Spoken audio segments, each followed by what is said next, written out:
Hello everybody, this is Potterbronys and welcome to my video on my thoughts for the new Star Wars Force Awakens. Okay, so I have just gotten home after watching the movie. I didn't make it on Thursday or Friday. Just got home today. Me and my friends went out to go check it out, and gotta say, I really enjoyed that movie. There are a couple little problems with it, a couple little things that I'm gonna mention here, but overall, this was what I expected from Star Wars. J.J. Abrams did not fuck it up. He really did a good job here, and I am really looking forward to seeing the future ones years from now, but, you know, one step at a time. Let's talk about this one. Now, the whole premise of this movie, basically, they need to find Luke Skywalker. Luke Skywalker has sent himself into exile due to a perceived failure on his half, a perceived failure that he considers to be his own fault, because his apprentice Ben, his nephew, turned to the dark side, got seduced by the power of the dark side under some misguided attempt to secure his grandfather's legacy, to finish what Darth Vader started, even though Darth Vader would, at that point, not have wanted what he did. Speaking of Kylo Ren, speaking of Ben Solo, or whatever his name really is, and yeah, his name is Ben, he took the moniker of Kylo Ren, and that guy is a bitch. He is just a complete child, throwing tantrums, throwing these hissy fits, because things aren't going his way. It's like he thinks that he's doing what his grandfather would have wanted. He's being manipulated by this, by the Supreme Commander Snoke, and he reminds me a lot of Anakin in that sense. And that's one of the things really about the movie that just kind of got me a little bit, was that they're rehashing a lot of the storylines from the old series and from the old trilogy, and even the second trilogy. There's like a lot of things in it we're seeing in the previous ones, like, and I'll just name a few of them. For example, it's not really a Death Star, but they created a weapon that could do more damage than the Death Star, destroy entire systems as opposed to a single planet and move from planet to planet. It's built into an existing planet. It doesn't move, but it could fire by draining the power of the sun that it circles. It could create this massive blast that will destroy every planet in a system. And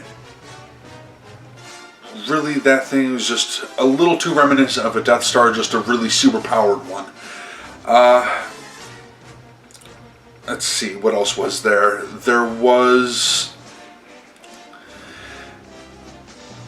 a character of Rey, who is who the Force awakened in this movie. She was a scrap finder. She was a scrap collector on Jakka, this little desert planet, and yeah, the Force is awakening in her very heavily, and whether or not she has any kind of relation to the old cast, Luke or Leia, I'm still not sure on that. Might be Kylo Ren's or Ben Solo's sister, maybe. She was left there by her parents, they're not coming back, or she was left there to be out of her brothers or cousin. If she's even related to them, I'm not entirely sure where they're going with that character. But like I said, the entire movie was about finding Luke Skywalker, and after his nephew had betrayed him and destroyed and killed the rest of his apprentices, he went off to some remote island on some remote planet somewhere in the galaxy, and they had no idea where to find him. Apparently, there was a map, though. Whether he left it or not, maybe for somebody, I'm thinking that somebody worthy would find the map, piece it together, and find him.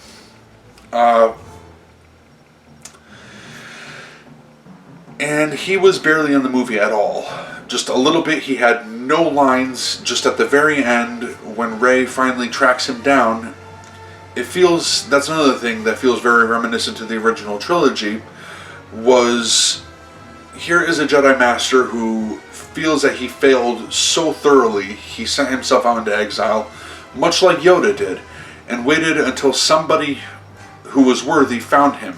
Somebody who could fix things, like Luke did before with Yoda. And that is just way too similar, unfortunately. It's like, and that's really one of the only gripes that I have with it, is that it's very similar to the old trilogy in that sense. It's good. No, don't get me wrong. It is a very good movie, but there's just too much. I mean, I love the original trilogy a lot. Everybody loves the original trilogy, but, well, not everybody, but you know what I mean. And I think it could have differentiated from it a little bit more, but there it is. Okay, so then there was this stormtrooper character of Finn. He was whom I thought the Force would be awakening in, and maybe it still will be. It's too soon to tell on that character. They left him as on his sickbed. He was injured in battle, and what they did with the stormtroopers. I mean, these aren't the clone troopers that were in the second trilogy. These aren't the stormtroopers that were under Vader's control in the first trilogy. These were another breed of stormtroopers that were taken as babies, as children from parents, and indoctrinated into this life, into thinking this way, brainwashed. It was pretty much a cult mentality. Like, they do what is expected of them, and this one seems to be breaking from the mold of it. And I feel that it was the Force that was triggering inside of him to help him see reason, to help him see that this wasn't the way it was supposed to be. He was pretty good with a lightsaber. I'll give him that. I mean, he didn't stand up to Kylo Ren, but he held his own for a little bit. Yeah. So there was also a lot of nostalgia in this movie. Old faces, old setting, the old faces, old ships, the Millennium Falcon. Huge thing. It's like in the audience, like at the theater, everyone was just like cheering and clapping, and this is... But speaking of the Millennium Falcon, have to go now to Han Solo, and there was talk of Han Solo dying in this movie, and it did come to pass. It wasn't in the first act, as I've seen saying. I've seen said that it would be closer. It was in the final act, but yeah. Previously in the original trilogy and in A New Hope, Harrison Ford has said, when they were filming it, Harrison Ford had expressed his thought that Han Solo should have died in that movie, sacrifice his life to help the rebellion win and destroy the Death Star. He thought that would have been the perfect thing for the character, that character should have gone out in a blaze of glory like that. It would have just been the best thing for that character. But George Lucas had other thoughts for him, and thankfully he did, because Han grew into the character that everybody loves now. But now he's got this wayward son who has betrayed him, broken his heart and the kid's mother's heart, and Leia wants the family to get back together, but I'm not sure that's going to happen now. Rilo Ken needs to fucking die. I just have to say, it's like, I knew it was coming. I saw it coming. I just had a feeling that it was going to happen in this movie, even though all I had heard before were just rumors. Rumors that turned out to be true. Unfortunately, when the lightsaber went through him and just out his back. Yeah. Sorry, but it was just a scene that shocked me, even though I knew that it was probably going to happen. And I saw it building up to it as they were talking to each other, as they were crossing the bridge towards each other. The whole scene of Han Solo trying to talk some sense into his son, and his son thinking that the only thing that he needs to do is cut his ties to his old life, and the way to do that was to kill his father.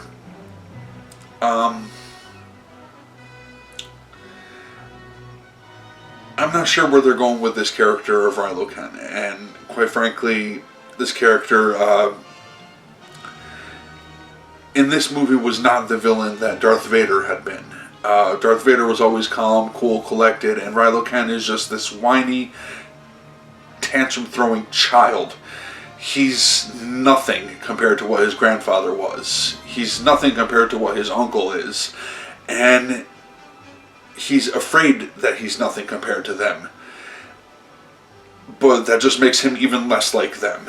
And it just keeps going in a vicious circle that I don't see himself ever breaking out of. And quite frankly, I don't think he deserves redemption anymore, because that fucker just killed Han Solo. So yeah. So the movie ending with Rey finding Luke Skywalker and offering his lightsaber back to him. It's just really good movie, as I had said, and J.J. Abrams really did a great job with it. And I cannot wait until the next ones. Hopefully you enjoyed that movie as much as I did, and there's just so much going on with it, you know.